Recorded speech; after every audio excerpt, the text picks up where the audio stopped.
بسم الله. قرن فلفل حراق قوي والله العظيم، ما كنت بحبها وانا صغير وزعلان اللي انا ما كنتش باكلها، بس جامده قوي.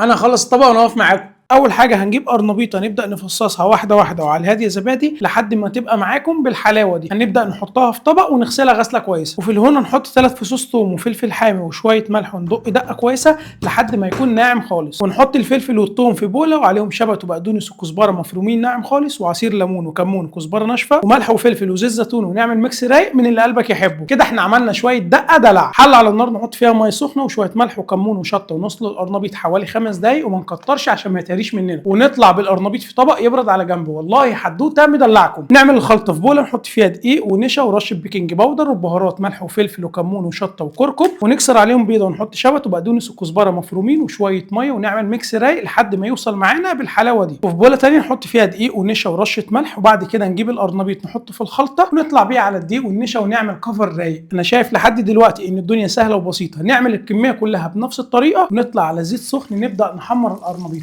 بالظبط دقيقتين 3. اول ما لونه يكون ذهبي كده وكريسبي، يا لهوي يا حدوته على الحلاوه والدلع. تبدا تحطه كده على الدقه وتقلب تقليبه حلوه. انا عايزك تاكله بقى بالدقه دي.